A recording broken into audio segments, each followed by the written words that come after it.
Saudara-saudari yang dikasihi oleh Tuhan, berkat dalam, semoga sehat semuanya. Suatu saat ada anak yang datang pada saya, "Romo pinjam obat ganteng." Ternyata yang dimaksud tuh ini, apa ini? Sisir.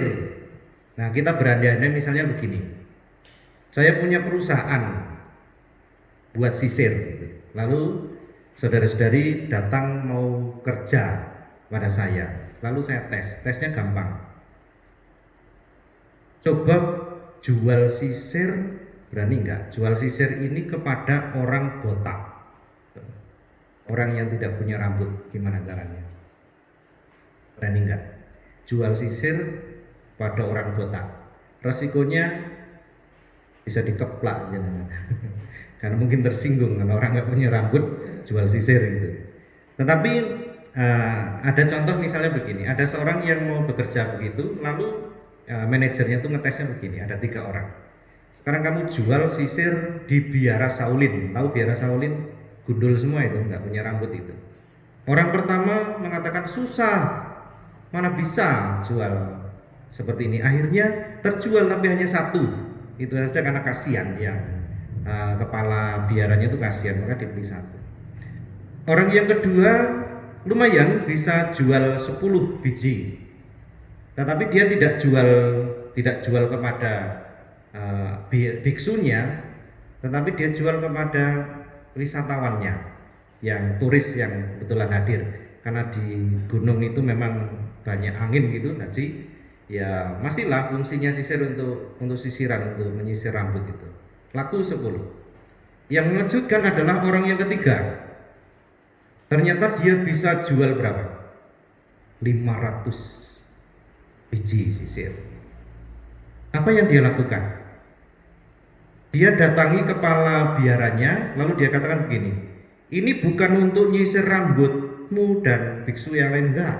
Ini bisa dijadikan souvenir, bisa dijadikan oleh-oleh kalau ada tamu wisatawan yang datang. Maka setuju, ini bisa dikasih tanda tangan, bisa dikasih sesuatu yang menunjukkan bahwa ini adalah oleh-oleh dari biara ini."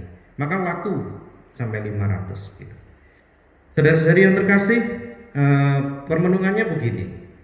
Mengapa ada yang bisa jual, ada yang ala kadarnya, dan ada yang berhasil? Masalahnya seringkali begini, bukan hanya soal ini sisir, hanya perumpamaan saja, tetapi dalam hidup seringkali kelemahan kita itu adalah gampang menyalahkan keadaan, ya kan? Keadaan itu bukan hanya yang di luar kita, tetapi juga dalam diri kita. Kita sering mengatakan kalau itu kelemahan kita, ya sudahlah, saya begini, udah kecil, jelek, hitam gitu. Atau saya nggak bisa lah, saya nggak pinter gitu. Atau kita nyalakan keadaan, orang yang lain juga nggak mau diajak rajin kok gitu. Yang lain juga nggak mau diajak maju. Juga dalam hal rohani misalnya, oh susah umat di sini, nggak bisa diajak maju, macam-macam itu. Nah, ini seringkali membuat kita akhirnya apa? Lemah, lembek, dan menyerah juga terhadap persoalan-persoalan hidup kita. Kalau kita berhadapan dengan 1-2 permasalahan saja, lalu kita mengatakan ini susah, sudah nyerah. Ini nggak bisa dikerjakan, sudah nyerah. Padahal yang namanya tantangan itu akan selalu ada. Kita itu tidak akan bisa mengatur semua situasi di luar kita itu sesuai dengan kehendak kita. Pasti ada banyak hal yang tidak bisa kita atur. Nah, justru tantangan inilah yang memunculkan potensi kekuatan dalam diri kita untuk apa? Mencari solusi, mencari jalan keluar, dan itu harusnya begitu kehidupan kita. Saudara-saudari, mari kita belajar dari Yesus.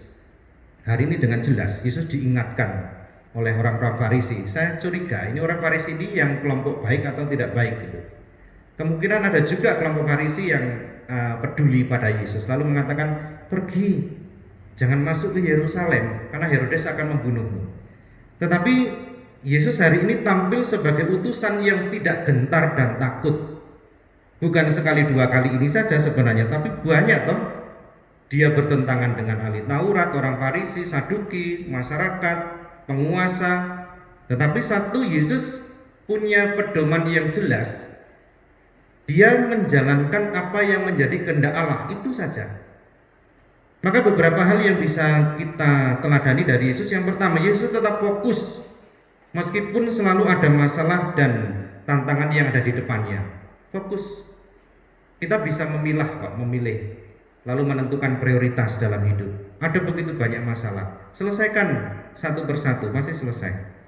Yang kedua, Yesus menjadi pribadi yang tegas, tidak lembek, tidak gampang nyerah. Aduh, kalah, nggak bisa. Ayo berusaha, harus menjadi pribadi yang tegar. Lalu yang ketiga, Yesus tidak sembrono, terukur juga yang dilakukannya itu. Seperti yang diungkapkan dalam bacaan pertama, Rasul Paulus mengatakan kita itu kalau melakukan sesuatu juga harus terukur. Punya senjata enggak? Karena perlengkapan senjata kita itu juga dalam hal rohani, juga dalam macam-macam pengalaman hidup kita.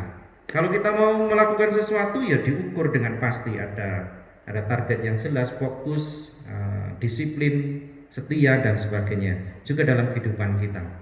Lalu apa yang harus kita usahakan dalam kehidupan rohani? Yang pertama, apa yang harus kita pakai? Berani mengolah hidup rohani kita, itu penting. Lalu yang kedua, doa. Itu menjadi pondasi bagi hidup kita. Jadi kalau ada 1-2 permasalahan dalam hidup kita tidak gampang hancur. Yang ketiga, refleksi. Ini membantu kita untuk melihat pengalaman yang sudah lampau, positif atau negatif, maju atau belum.